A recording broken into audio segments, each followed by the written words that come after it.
Well, welcome everybody. I felt like I should make a video going over test 4. I suppose it's not too late, although maybe you guys are too busy frolicking outside in the snow a second time. But just in case you still have some time to study, I thought I'd make this video just to talk about test 4 solution. Try to be brief here. I'll try to focus on the issues that people had, if I can remember. So the problem 1 here, the issue is that the orientation is what matters here. See, the outward curve C is clockwise oriented, rather counterclockwise oriented, right? Counterclockwise, positive sense if we take up to be out of the page. And well, so is C2, but C1 is clockwise oriented. Now, so if we think about C1, and C2 as comprising the boundary of R, well, that doesn't quite work because remember, the boundary of R, positively oriented, has to be counterclockwise oriented on the outer edge and clockwise oriented on the inner edge. And that's the reason I say that the boundary of R is C union C1, which is in the right way, and then I gotta reverse C2 to put it there. And then that's important because Green's theorem, or Stokes' theorem as I write here, applied to this region in the plane, concerns the positively oriented boundary of the region. And as such, we end up with the integral over C plus the integral over C1 minus the integral over C2. Those line integrals is equal to the flux integral of the curl, but here the curl is 0, and the z component anyway is. And so, lo and behold, oh wait, it worked out to 67. What do you know? Who'd thunk it? But yeah. So because 100 minus 33 is 67. Is F conservative on the shaded region? Remember that if we have a loop in the space and the integral around the loop is non-zero, then the vector field in consideration is not conservative. Now this vector field would be what we called it locally conservative. It's locally conservative in the shaded region, that's true. But if I have a loop that surrounds one of these holes, then I can shrink that loop to the loop in the hole, and we know that those, the integral around the boundary of the holes are, up to a sign, 33 and 100, which means no, the vector field is not conservative on the shaded region. Likewise, it's not conservative on R2 because, of course, R2 contains the shaded, R2 also contains the loops, and so, like, some of you remember the earlier solution I had somewhere else where I talked about R2. Well, that's also true, but we can talk about whether or not it's conservative on the shaded region. I wasn't trying to make that a trick question, but as you can see, I kind of thought you guys might have problems with it, so I made it only worth 2 points. But no, it was not conservative. All right, I shut up. So locally conservative, yes. Conservative, no. And remember, conservative always has to concern a domain. It concerns not just a vector field, but also a set, a context. Conservative on what set is the question. Okay. Problem 2. I think a lot of people had a lot of success there. That wasn't, I don't think there was as many problems on problem 2 here. Don't have much to say there except that, we've got to check your work. So if we calculate the gradient of xy plus z squared, we get back to my vector field f. Some of you put like 2 of these. A lot of you didn't even write down the function. You just jumped straight to this calculation. I don't think that's wise. I think it doesn't take much writing to write the potential and explain to me what you're doing. That would be better practice. Anyway, so I'll shut up about that. Problem 3 was meant to be a pretty straightforward kind of boilerplate Green's theorem question. Here's your p, here's your q. You got to do partial q, partial x minus partial p, partial y, integrating over the boundary, over the region which C appears as the boundary. Now C is actually the boundary of the unit square, so I have this integral. A few of you multiplied these integrals, but these are summed, so you can't just multiply the x and the y integrals. Like, that doesn't make sense here. We just have to work them out, and it works out to 2. All right, anyway, I shut up. Next thing here. I I still got to write your final, you know? More about that when we get to the end of this video here. Excuse me. All right, so next up we got let's see here, problem 4. This is most integrating a curl over the closed surface gives us 0 because we can apply the divergence theorem like this. Excuse me, it is important that f is smooth. By the way, some of you were like, what's smooth mean? Smooth means you can take as many derivatives as you like and they're all continuous. We've talked about this. Anyway, so f is a vector field which is smooth on the inside, on and inside S, which means that the curl is defined. It's got no divergence or anything like that. Like there's no singularity in the curl on the closed surface, which means that we can apply Stokes' theorem, or we could apply the divergence theorem to the solid which is bounded by S, which I've called E. And so either way you slice it, either by careful application of Stokes' theorem to the upper and lower half of the surface, closed surface, like we did in class, or by the divergence theorem applied to the totality of the solid with the bounding surface, we get 0. All right. And most of you got that. Well, a lot of you got it anyway. So let's see here. Next up, we have calculate this integral over that line segment. And so I parameterized the line segment, plug it in, and did it. Just looking at this, it's not conservative, and some of you tried to make it conservative, but it just ain't the case that this is a conservative vector field. And if you check your work, if you actually take the gradient of your alleged potential, you'll see that you don't actually get back to y squared comma x cubed comma z. You have unfortunately deceived yourself in that regard. You need to check your work. If you guess the potential, you must actually calculate the gradient and see that it actually does work. All right, this one was not conservative. Let's see here. So I haven't proved that, but I didn't ask you to prove that either, did I?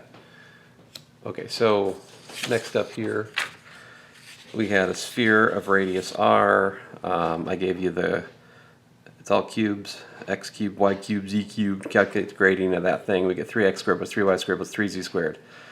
Okay, so point of order, situational awareness, my friends. You must not foolishly substitute in the spherical formulas for x, y, and z and try to work it out.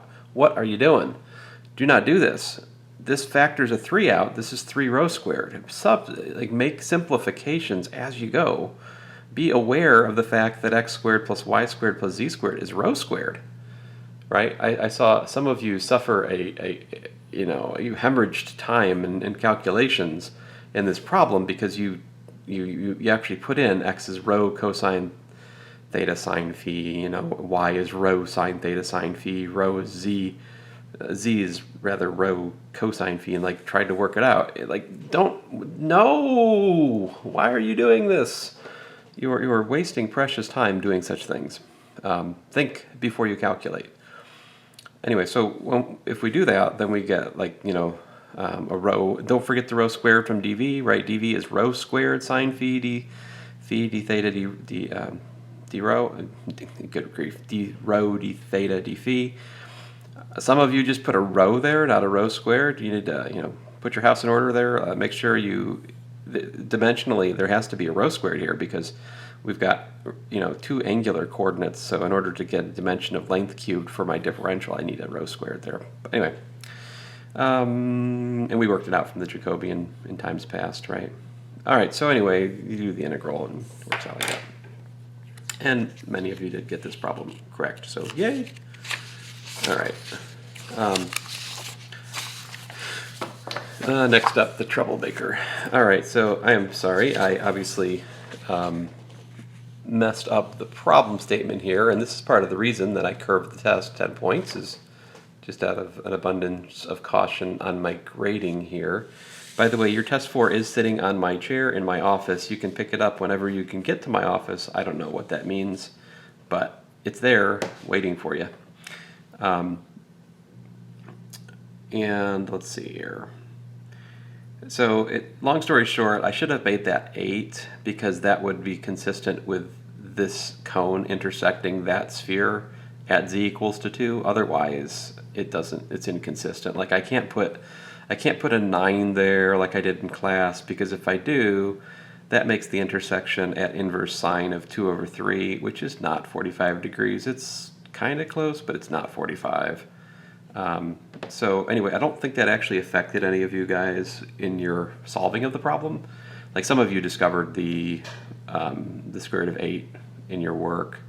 I don't think it really affects the calculation necessarily. Anyway, if you feel like I have taken off more points and you are actually much, much closer to the correct answer as you look at your solution when you get it back, feel free to tell me. I am always interested in such conversation. But anyway, so when we actually calculate the flux through the upper sphere, well, then we are using our rho hat sine phi rho squared d phi d theta area element, right? Again, you would probably put a 9 there. I wouldn't hopefully taken points off for that, obviously. But anyway, long story short, when you dot product that with 3, 2, 1, the only thing that really matters, of course, is the z component, because the x and the y components have a theta integral that integrates to 0, and only the z matters, and we end up with 4 pi, which actually makes total sense, because if you think about the area of the circle, that's, this is like radius 2, so pi r squared is 4 pi, and then so you basically got the area times the component of the vector field that's normal to the area, which is 1. That's why that's 4 pi. It makes total sense why the answer would be 4 pi here. Like a person who's just been taught the intuitive meaning of surface integral should have been able to say 4 pi without calculation for this problem. But anyway, problem part B, you're supposed to calculate the flux through the cone, which is oriented downward, right? With the normal's phi hat. And then, of course, that has to be minus 4 pi because, the vector field is constant, so the divergence is 0, so whatever flux goes in the top must, whatever flux goes out the top must come in the bottom, right? Field lines in must be the same as the number of field lines out. In this particular context of closed surface, doesn't always have to happen, of course, but here it is. Here it does. And so, should have been minus 4 pi. There were signs of life here. I hope you guys would get that if I was to ask it again. Problem 8. We've worked this kind of thing a few times. There are many, many possible answers. I just give one here. And many of you found different answers, and that's cool. I'm solving these three, differences of partials equals to 0, x, and 1 respectively. I chose to put a2 and a3 to be 0, and then that makes me have to solve this and that. So I think what I did was I integrated the a1 first with respect to z, which gave me some constant function here, but then plugging that in, that made me make my constant, it's a function with respect to y and x, right? So I chose that one as minus y, and so my vector potential that I found was this. And then, so because we worked out that the exterior derivative of the one form is the flux form of the curl, I know that I could use problem 8 to do problem 9. I can find my alpha such that d alpha is this, because I know that this thing corresponds to the given curl that I have up there. So, right, so like basically I can just use my A matching this vector field, like the corresponding. So the one form which corresponds to this vector field is xz minus y dx. That's the idea. I'm using this identity in order to reverse engineer the previous problem. Now, of course, once you make a suggestion, it's much easier to check the exterior derivative than it is the curl, I think, personally, because to check the answer for this one, I just have to do, d alpha. And so when I take the exterior derivative of this, I get z dx plus x dz by the product rule minus dy. That gets wedged with dx. But dx wedge dx is 0, so I'm just left with x dz wedge dx. and then this dy wedge dx flips over to dx wedge dy, so I got x dz dx, ddz wedge dx, plus dx wedge dy, and that is exactly the flux form which corresponds to 0x1. So I knew that's right. And then if this works, then that must work, right? So it's double. This was meant to, like, in principle, these problems should have reinforced one another, but not many people, maybe like 1 or 2, got problem 9, and that's okay. That's not the required content of the course. I get it, it's fine. All right, now choose your own adventure here. Part of the reason I made the test 4 add-on was I did not have many people buying what I was selling in problem 10, and that's unfortunate because problem 10 is easier than problem 11, like a lot easier. So for problem 10, I'm just supposed to parameterize the half cylinder, and so we use cosine beta, sine beta. I've used beta rather than, just because I want to make sure I'm not confusing you guys and you're thinking, oh, that's not theta. This is kind of dumb, but anyway, I'm using beta because we haven't used beta for something standard already. But you could use theta here. I wouldn't take off points, right? Necessarily. As long as you didn't actually mean it was the other theta we've already defined. If you did that, then that'd be nonsense. But anyway, so x being cosine beta, z being sine beta certainly solves x squared plus z squared equals to 1, which is part of our mission statement here. And then y is y, so, well, can't argue with that. So I calculate my partial velocities, this and that. I take the cross product, I get this. And at that point I realize, oh, oopsie, that's the wrong direction because I want it in the positive x direction, right? Assuming that cosine beta is positive, and I should assume cosine beta is positive because cosine beta is my x, and that's the context. We're looking for x positive, right? X greater than or equal to 0. All right, so I just flip the order of the parameters, put y first and beta second, and that gives me this, because that's the negation of that. All right, and so there's my parameterization, and there's my normal vector field. Excuse me, this is not the negation of that. This is the negation of that. This is the parameterization, which is the same formula as the other one.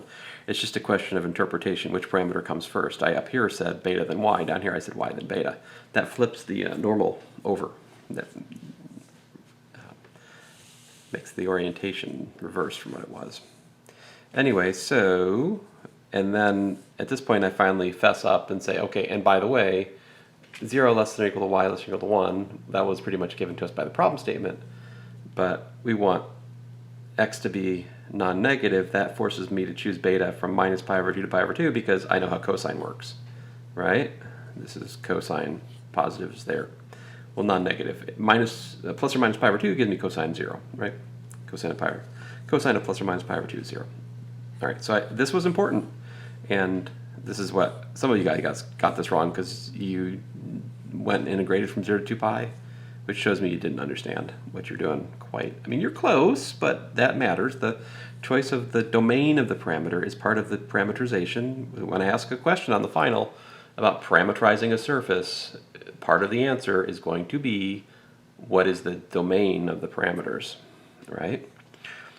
All right, anyway, so here's my flux. I take my vector field, and so I'm using x and y as like an intermediate variable here, because I just didn't want to write out,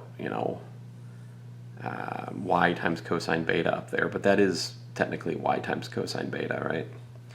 Anyway, it doesn't matter because, of course, you take the dot product with 0, it's gone. So what you got is the cosine beta plus 3 sine beta, which does not integrate to 0 because our bounds are actually that, not, part of it integrates to 0. The sine integrates to 0, but the cosine integrates to sine, and that gives us a 2. I think, yeah. And then integrate from 0 to 1, 2 dy, which just gives us 2. All right. And I say it's the area of the shadow of S onto the YZ plane is 2. Like if you just look the shadow of the shape back onto like the YZ plane, you get an area, like it's,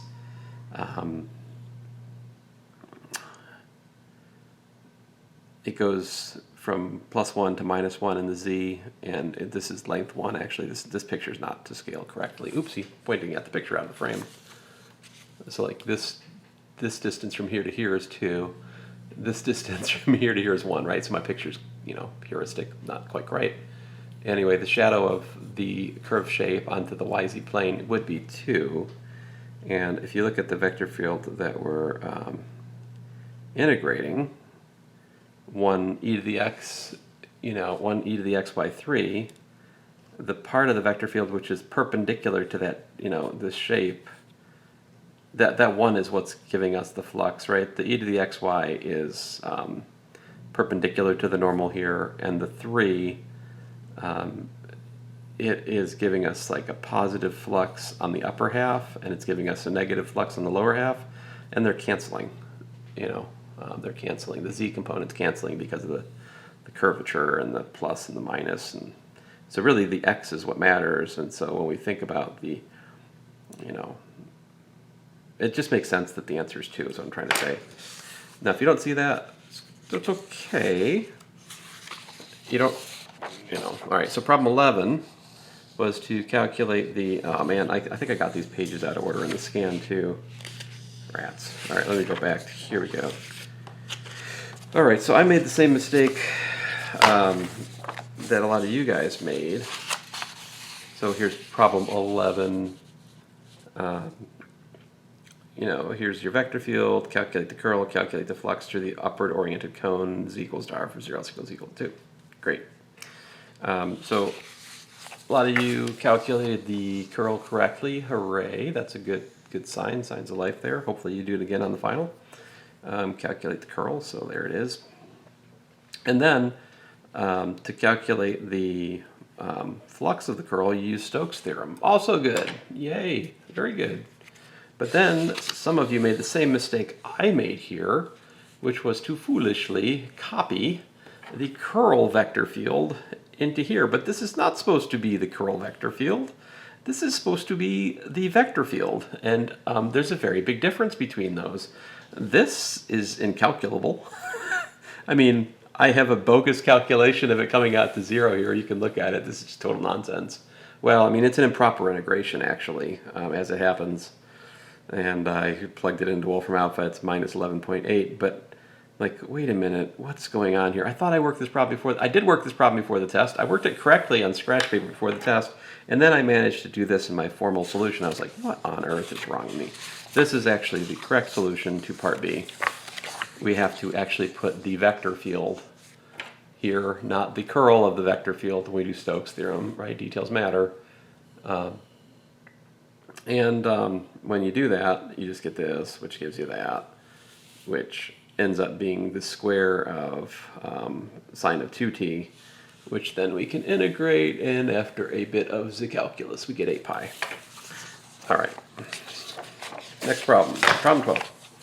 Problem 12 is based on your homework, believe it or not. In your homework, I had a problem like this, where we didn't have it shifted, it was just at the origin. And in that problem, and we've talked about this in class as well, like the partial derivative of rho with respect to x is x over rho, the partial derivative of rho with respect to y is y over rho, the partial derivative of z of rho with respect to z is z over rho, right? We use those partial derivatives and the chain rule to calculate the divergence in the curl of the Coulomb field, which was defined just like this, but based at the origin, right? So x over rho cubed, y over rho cubed, z over rho cubed. This all together, if you make a, b, and c 0, this becomes rho hat over rho squared. This is the Coulomb field shifted.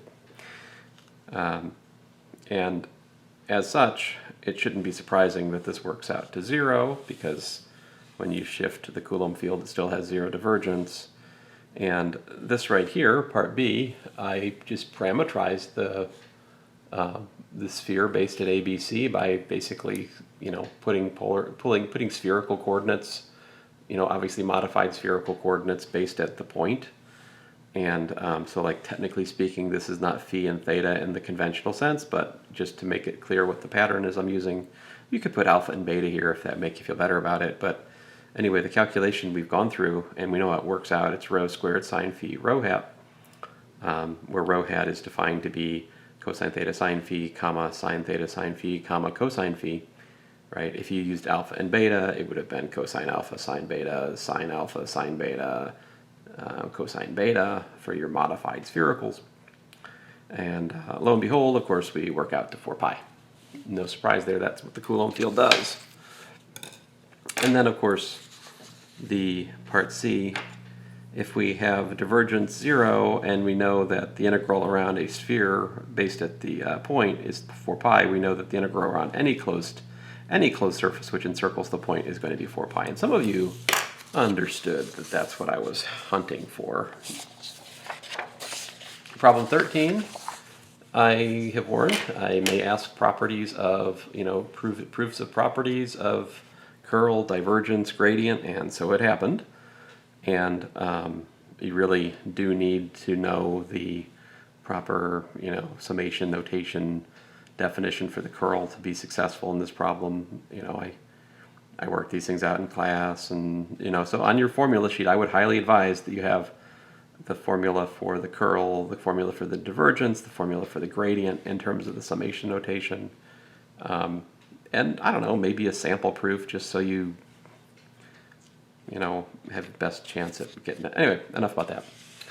Problem 14 is, of course, the most challenging problem on the test, I think. And so here, I give you the vector field. This is actually what's known as the Dirac string. I talk about it in the notes a bit.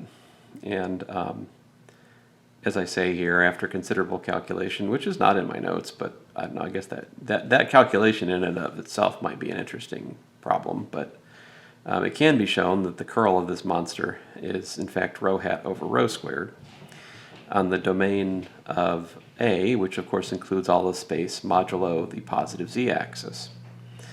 And I guess I should say non-negative. We don't get the origins thrown out of the domain here as well. So the interesting thing is if we calculate the integral around a little loop, all right, and we assume that the radius of the loop is much, much smaller than r, unlike my picture, and I wanted to make the loop rest on the sphere, but the software wouldn't do it for me. Anyway, so what I decided to do was to look at a sphere with a cone deleted from it, like a little tiny epsilon cone missing. So theta ranges full and phi ranges from epsilon to pi. So it's got like almost all the sphere, but it's just missing that little bit. So the curl of A is smooth. In fact, it behaves nicely on this deleted sphere, right? Because the only problem with A is at that Dirac string and the positive z-axis. So this is, I can apply Stokes' theorem in that context, and when I do, I get this, right? But on the other hand, of course, I can also calculate, the,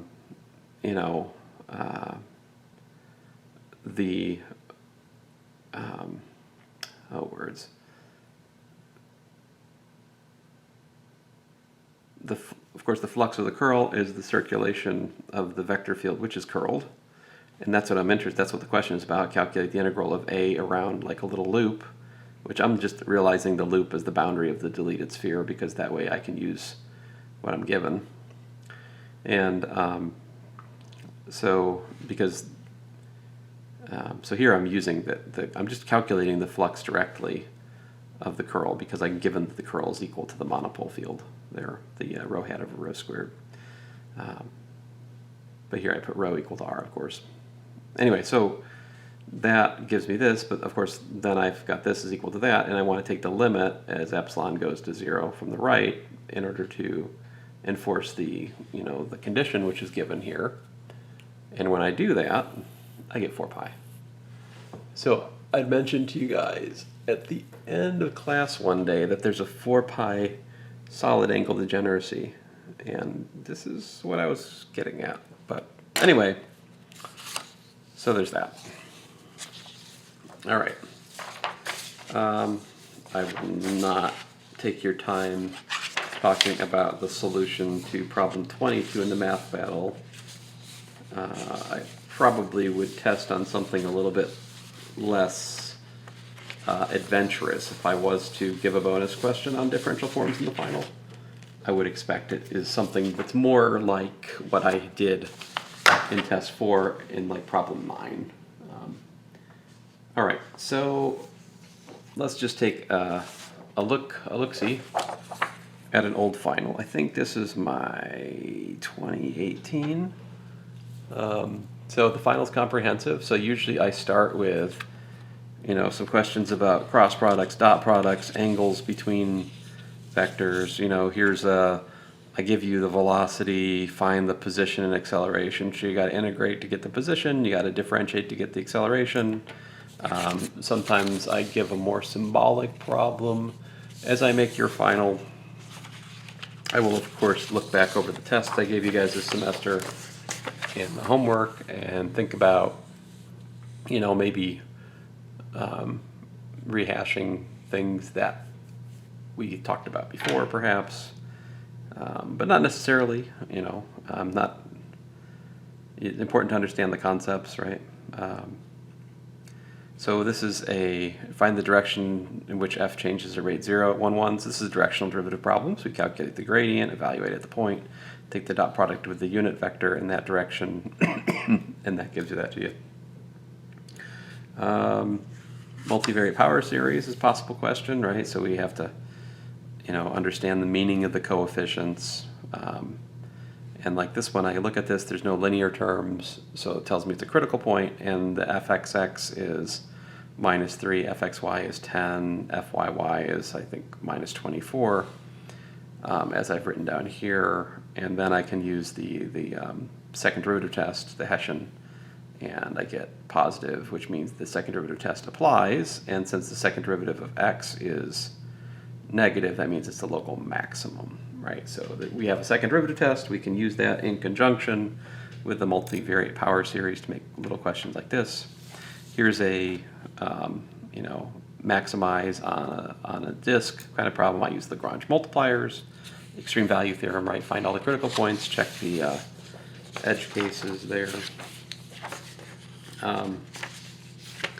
Let's see here. This one, you've got a level surface, you got a point, and I don't give you a formula for f, right? So we have to use basically the chain rule on the definition of the differential, if you like. And so I like to look at it like this. If this is 0, that means that the sum of these derivatives is 0.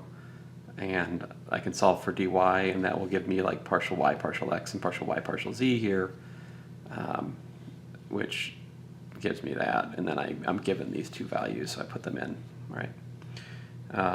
Here, next I'm given a parameterization. I'm supposed to find the normal. Find the Cartesian equation. What does that mean? Find the Cartesian equation means that you have an equation just with x, y, and z, right? So you got to eliminate the parameters. I would say that this is somewhat unlikely for your test because we didn't do a lot of that this semester. I'm more likely to use something else for your final. I think that particular problem is a reflection of conversations we had that particular semester. I don't think we've talked about that as much this semester, so it's unlikely. This, on the other hand, is very likely, this kind of problem where you're given a double integral, which you can't do. So you gotta understand geometrically what the bounds look like, flip it from, type 1 to type 2 in order to make the x integral first, which then makes the u substitution happen, right? That's pretty standard. I usually have one of those. Here is a convert to bounds and understand that this is very nice in spherical coordinates. See, this is the bounds suggest an octant, like the first octant of the ball of radius 2, which in spherical coordinates is described as such. And so, like, certainly problems like that are possible. We've done things like that. Of course, you can also make problems like that in cylindrical coordinates. It doesn't always have to be spherical. Let's see here. Find the center of mass. So we got to calculate the integral of the density over the region, and then calculate the average x and the average, and average y. But here I don't need to do both because by symmetry, whatever x has to be the same as y. Let's see here. Problem 12. What we got here? Curve with parametric equations, calculate this line integral. So this is just, oh, this is horrible. All right, I need to finish this video so I can make sure I don't put something like this on your final. I would like your final to not be that, not have that happen. Ugh. Look, this, I just asked you guys this question on test 4 in a slightly twisted way, but this is that same question. Almost, as problem, what, 13? I forget, 12. Anyway, this is the Coulomb field. I'm asking you to calculate the divergence of that. Calculate the flux through the sphere of radius r and explain why you could not use the divergence theorem in the previous part. Answer, the divergence is 0 except where it's infinite, right? So the divergence theorem does not apply, because the vector field does not meet the terms and conditions of the divergence theorem on the ball, which is that the vector field be smooth on and within the ball. And it ain't the case. The vector field's not smooth at the origin in that case. Here is a verify Stokes theorem question, which is forgiving in the sense that you get to be sure that you got it right? Because whatever you calculate for A, you must also calculate for B. Right, so like the boundary of the open hemisphere is parameterized by this with z equal to 0. So you do this, you get 4 pi, calculate the curl of this particular vector field, and it's pretty nice, 0, 0, 4. And then we have to calculate the flux of the curl, which again we need to know our area elements, which in this case the unit r squared is just 1. So r squared sine phi d phi d theta rho hat, that's ds vector for the sphere. And after a bit of calculus, we also get 4 pi. All right, so that was that problem. Let's see here. What else do we got? Smooth vector field from one point to another, calculate the line integral. This betrays that this is conservative. The question wouldn't even make sense if it wasn't conservative. So that's kind of a hint that you got to find a potential, which in this case is that, and then use the fundamental theorem of calculus for line integrals. Here, oh, this is just a straight. Here's one form. Calculate the exterior derivative. So this is just kind of very, Oh, and I made this tie into the previous problem. See, the previous problem had 4x cubed plus yz, xz plus xy. And down here, I'm looking at the one form, which corresponds to the vector field. And this shows that the exterior derivative of that one form is 0, which corresponds to the fact that the curl of the previous vector field is 0. So that's kind of cool. That would be somewhat analogous to the interplay between problem 8 and problem 9 on your test 4. All right, so that's a final exam with answers. And if you look, I have posted a stupid number, and I do mean stupid, number of old finals. And if you look through there, you'll see that, because like sometimes students make a mistake of thinking that the reason I'm posting a final exam is that they can just study that final exam and that will suffice, but it won't, because I don't always make the same final. Like my finals vary a fair amount, although they do tend to be boring. And like, let's see here, cross product. This is, I forget, I'm sorry, I don't have the years printed on these, but like, cross product, angles in the triangle.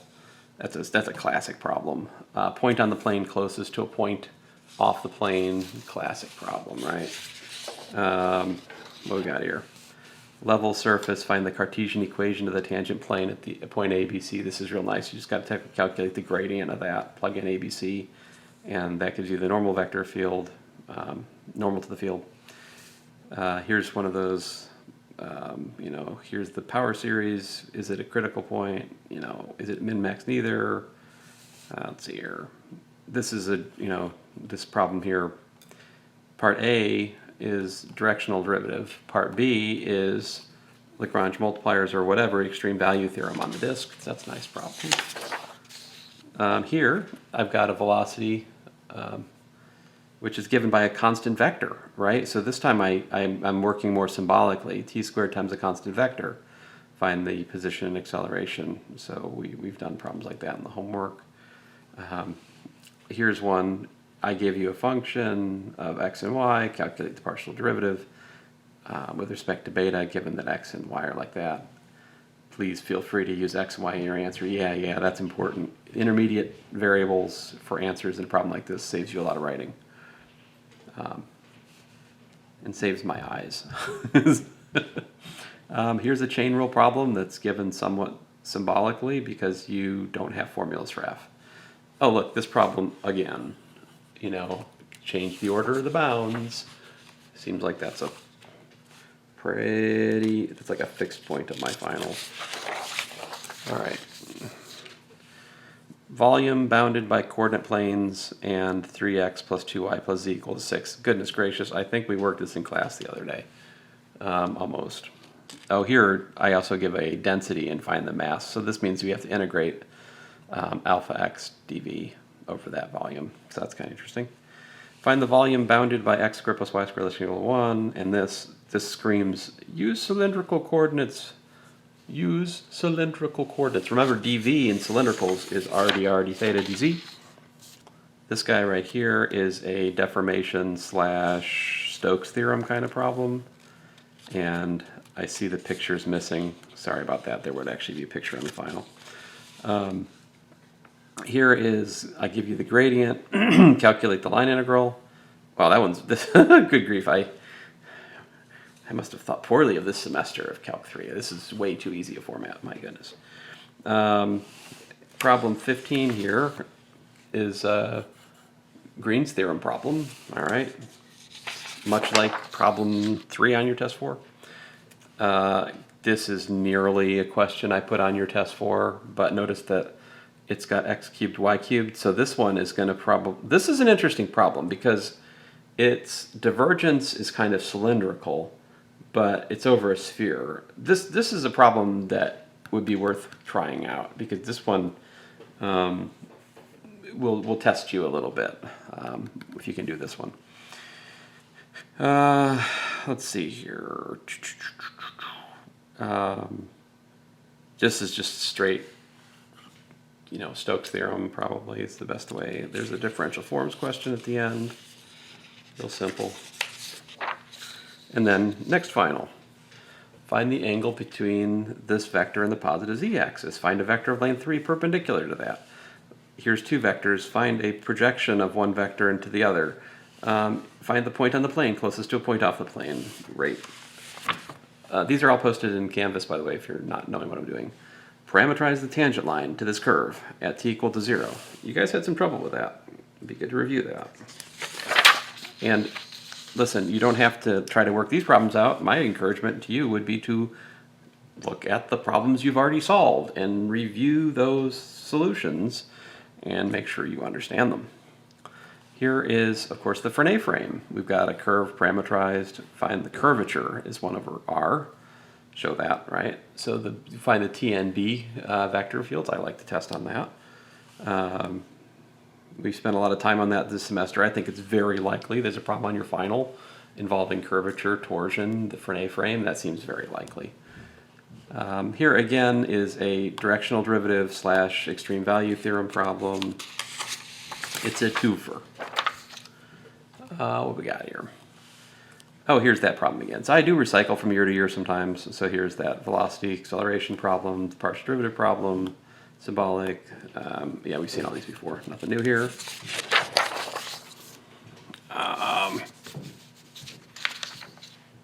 Let's see here. What we got. This must be conservative because I don't give you the parameterization of the curve. Oh, it's a line segment, so it doesn't have to be conservative. We could still do it. My bad. Great. Here I give you the gradient is this and ask you to calculate. Wow, this is a gift right here. My goodness. Here is a Green's theorem on the triangle. Right? I think there were some problems like that in the homework. Might come back to those on the final. A Green's theorem with the triangle is nice because it gives me a way to test area integrals that are interesting without making a separate area integral interesting problem, you know. So it's kind of it's a good thing. Here we have a parameterization of some unnamed surface. It's kind of like a some kind of funky helix, or no, it's, I don't know, what is this thing? Anyway, find the normal vector field, calculate the surface area, and calculate the flux. All right, well, there you go. I mean, is what it is. 6 points, 7 points. Hey, for the record, this was written before that was even a thing. All right, you got a solid bounded in the positive octant by the coordinate planes, and your x plus y plus z equal to 1 plane. Calculate the flux of the vector field through the outward oriented boundary. All right, and also find the flux triangular upper face. I think it's supposed to find the flux through the triangular upper face of the boundary of E, which has the vertices. Okay, yeah. So the flux of F, apparently. Well, I don't like the wording of this one. Anyway, hey, we worked this problem. Stokes' theorem. All right, there we go. Cartesian equation of the plane, finding these 3 points. Standard starting problem I often ask. Find the angle between the tangent line to the path and in the positive z-axis at that point. Great. Find the distance from a point to the plane. All right. Set up, but do not evaluate the arc length integral for the path given by that. All right. Here's constant acceleration, and I give you a position and a velocity to then calculate the position. So you got to integrate and then integrate again and then fit these initial conditions. Here is a partial differentiation problem, chain rule partial differentiation. So let's see here. Equation of the tangent plane at an arbitrary point. That's an easy problem. Rate of change at the point and extreme values on the disk. Power series for the double second derivative test. All right, I'm getting bored. It's all the same question. I need to make some new finals. Goodness gracious. Okay, so here's cosine of x squared plus y squared over the disk of radius 2, well, the upper half disk, right? So obviously you want to use polar coordinates to do this problem. Switch the order of bounds. Look, I even tell you, switch the order of bounds. I need to find a new switch the order of bounds question. I keep asking the same one, you know? Let's see here. Here we have a parameterization. Find the normal field. Work done by the force. The work done by a force is the line integral of the force, right? Here's a question. Next one is like, show that that's conservative by finding a potential and then calculate the work done from one point to another. Green's theorem on a rectangle, very much like problem 3 on your test 4. S, an oriented boundary, outward oriented boundary of volume of solid bounded by this and the coordinate planes. Here's your vector field. Find the flux of the vector field through S. That's a divergence theorem question, because notice we're finding the flux of the vector field. So you want to calculate the divergence of F and do that, whatever that is, you have to integrate that over the solid. Let's see here. Here's a vector field, find the flux. This is a Stokes theorem question. I do try to test both the Stokes theorem and the divergence theorem and Green's theorem. I try to test everything. I don't always succeed, but I try. And so here's, this is the question that was like problem 1 on your test, pretty much. There I'm asking it on R2. Ron Swanson. The Ron Swanson problem. This is just basically calculate the gradient of the smell function to tell you where it's increasingly smelly, and of course you don't want to go there if you're a pig. Are you a pig? I think I might. You have to maybe imagine yourself. Oh no, we're joining the feast here, so we want to go to where the smell is increasing because we like the barbecue. A, B, non-zero vectors. C equals to this. D equals to that. Show that C and D are perpendicular. So you haven't worked this problem before, I don't think, but you can. Try it. See if you can do it. What does it mean to show they're perpendicular? It means that C dot D is 0. This is a great problem to try. If you can do this, that's good. Look, this is a set up the bounds question again. From the look of it, it's a sphere of radius 2, centered at the origin, of course, and it looks like it's the full thing. And we're integrating rho squared times dv. So obviously you want to convert that integral to spherical coordinates because as it stands, area of elliptical region here, you want to make a u equals to x over a and v equals to y over b substitution so that the ellipse becomes a disk. Differential forms question. Next final. Equation of the plane containing 3 points. Angle between the tangent line and the positive z-axis. Distance between a point and the plane. Noticing a pattern? I think I'm noticing a pattern. I gotta mix these finals up some. Here's an acceleration. Find the position and velocity. Set up the arc length integral. I think this is the same test. Yeah, this is the same test. It's pretty much the same test we just looked at. See, sometimes I run out of time at the end of the final, at the end of the semester, and I just have to reuse one from the previous year. But I try to always change up something so that it reflects the tests that you guys had in the semester. Oh, here's calculate the flux of the xyz vector field through the boundary of the ellipsoid.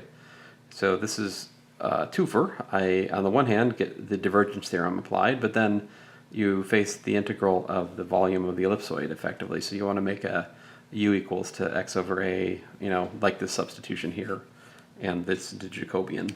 So I do think I should ask more questions about the Jacobian. Maybe I'll fix that on your final. Seems like that's missing now that I look at all these. I need to fix that. Here's the parameterization, find the work done, conservative vector field, Green's theorem.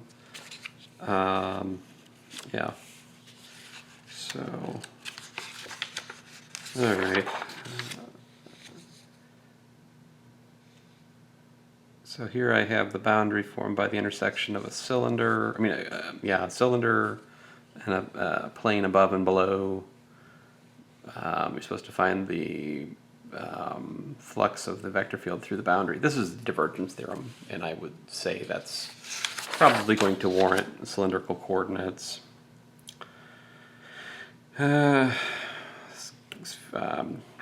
Words. Stokes theorem. This guy here is, so if the curl is 0 at all points except for these points, that means that we can deform line integrals from one. We have a deformation theorem for line integrals based on Stokes theorem for regions with holes. We can use that to solve that problem. This is the, I know this works out to -1. We've worked that in class. So that's the partial differentiation with side conditions. Oh, another final. Equation of a plane with 3 points, partial derivative of parameterization, find the range of the parameterization in xyz. That's find the Cartesian equation of the plane again. Again, I think that's unlikely for your test because I haven't talked about that a lot this semester. Find the angle between the tangent line and the path, positive z-axis, distance from point to plane, TNB vectors. So this is very likely for you guys. Via some path, find the tangent normal by normal, calculate the curvature, calculate the torsion. Questions about that? We've spent a good amount of time on that this semester. Yeah. All right. Oh, here's a continuous, choose A that makes this continuous. I don't think I did this semester, so that's unlikely. My bad. Anyway, I think, I don't really think I've got much more to say about any of these. Just glancing through the rest of the tests here. Yeah. So, this is a nice problem. Closed loop. You've got this vector field, and if you calculate the two-dimensional divergence of this, I think you get 0. And yet the the integral, I believe this should work out to 2 pi if you work this out. But that assumes that I'm talking about the unit circle. What would happen if you didn't have the unit circle? You know, this is an interesting problem. Anyway, yeah, I guess that's about all I have to say. I don't think I'm going to make a video about the test 4 add-on. I'm just gonna like write out the solution and hopefully post it about 5. You guys can look at that. My concern with test 4 was that you guys seemed like you're avoiding parameterizing a surface, and that's not a good thing. I hope that you review how to parameterize cylinders, spheres, planes, common examples, because that is definitely something I might test on. But anyway, well, enjoy the snow. See you guys in a bit, hopefully tomorrow or Wednesday.